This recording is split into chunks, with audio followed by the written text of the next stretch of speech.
Hello, this is Veronika Hyks with a descriptive insight into the Coronation Chair and the Stone of Scone.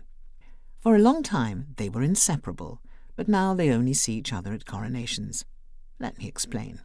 Starting with the Coronation Chair, known historically as St Edward's Chair, an ancient Gothic seat of majesty made of oak, on which British monarchs since 1399 have been seated on the occasion of their coronation. The chair was commissioned in 1296 by King Edward I to house the Coronation Stone of Scotland, known as the Stone of Destiny, which he captured from the Scots, who had kept it at Scone Abbey. Scone, which is spelt like the baked afternoon tea delicacy, but pronounced Scone, is a block of red Scottish sandstone, which had been used by Scottish kings for centuries to sit upon when they were crowned. The high-backed wooden armchair was carved from oak at some point between 1297 and 1300 by the carpenter Walter of Durham. At first the king wanted it to be made of bronze, but he changed his mind and decided it should be made of gilded timber. Originally covered in gold and glass mosaics, so it looked like solid gold, rather bright and gaudy. But over the years, most of the gilding has been lost, although there are some traces visible if you look carefully, and traces of a reddish pigment, especially on the planked back. You can still find outlines of foliage, birds and animals. And a lost image of a king, maybe Edward the Confessor or Edward I, with his feet resting on a lion, was also painted on the planked back of the chair, but has faded away. The chair is the oldest dated piece of English furniture made by a known artist, and looking at it today, even after it's been waxed and polished for May the 6th, the expression that comes to mind is shabby chic. Old, venerable, and absolutely perfect. I would say it's quite hard to sit on for a long while without any cushions, but then they were tougher in medieval times. From the horizontal top of the planked back of the chair, a thin triangular pediment rises up, a typical feature of Gothic architecture. Like a thin teepee, the inside rim is gilded. Along the top of the two sloping sides is a finely carved wooden leaf motif. At both ends of the back of the chair there's a vertical finial, and the arms of this ancient seat were not built for comfort either. They're curved like a ski jump, or a lathe on which to sharpen a knife. Below the simple wooden seat, there is a vertical screen made up of 3 quatrefoils, or 4-leaved architectural shapes. Behind that screen is where the Stone of Scone resides, or used to. On the sides of the chair there are several decorative Gothic panels. Gilded seated lions with snarling jaws were added in the 16th century to form the legs of the chair. They were replaced in 1727 with newer versions.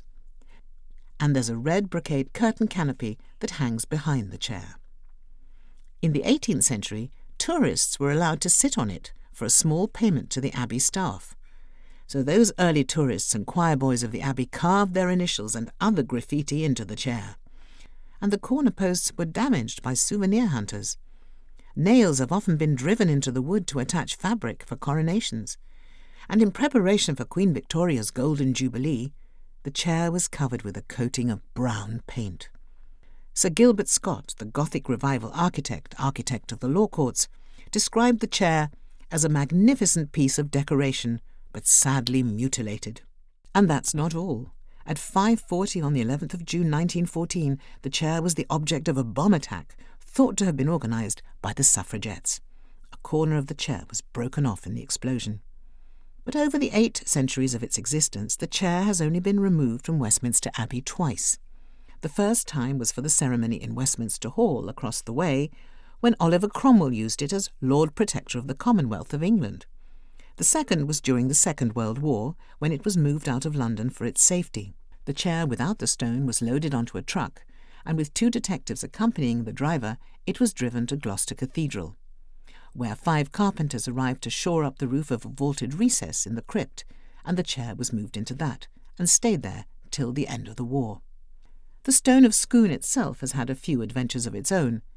This plain slab of sandstone, its only decoration a cross carved into it, weighing 152 kilos, 336 pounds, and measuring 26 inches, 66 centimetres, by 16 inches, that's 41 centimetres, by 11 inches, 28 centimetres, which is about the size of one's luggage allowance inside an aircraft, was stolen from the Abbey on Christmas Day 1950 by Scottish nationalists, damaging both the chair and the stone.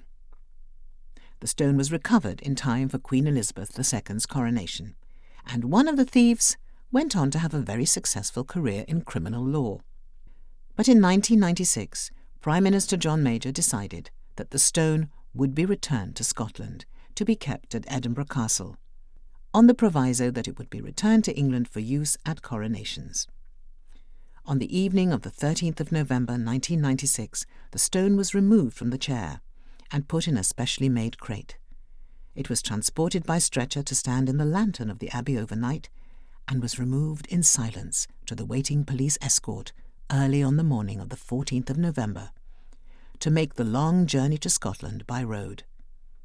A similar journey, the other way, made by the late Queen on her way back to London to lie in state at Westminster Hall.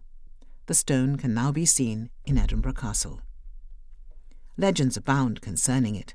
Tradition identifies it with a stone upon which Jacob rested his head at Bethel, and Jacob rose up early in the morning and took the stone that he had put for his pillows and set it up for a pillar and poured oil upon the top of it. Genesis chapter 28, verse 18. The legend then says that Jacob's sons carried it to Egypt, from thence to Spain, and somehow it reached Ireland. There it was placed upon the sacred hill of Tara and became known as the Stone of Destiny, on which the Irish kings were seated at coronations, until the founder of the Scottish monarchy and one of the blood royal of Ireland received it in Scotland, and it was then that it found its permanent home in the monastery of Scone in Perthshire. Setting aside the earlier myths, it's certain that for centuries it has been an object of veneration to the Scots. Upon this stone their kings were crowned, and it's said that the following words were once engraved on it: "If fates go right, where'er this stone is found, the Scots shall monarchs of that realm be crowned." And that prophecy was fulfilled at the accession of James VI of Scotland and First of England in 1603. But now it's on its way back to London to be reunited with the Coronation Chair, which will leave its secure location behind glass on a plinth in St George's Chapel in the nave of Westminster Abbey, to be carried into the theatre of the coronation and placed on a pedestal facing the high altar. The stone will be slotted under the seat of the chair, and chair and stone will bear witness to the coronation of a new king. But what of Queen Camilla? When William III and Mary II became joint monarchs in 1689, they needed 2 coronation chairs for the ceremony. William III used the original 13th century chair, while a second one was made for Mary. So what will happen this time?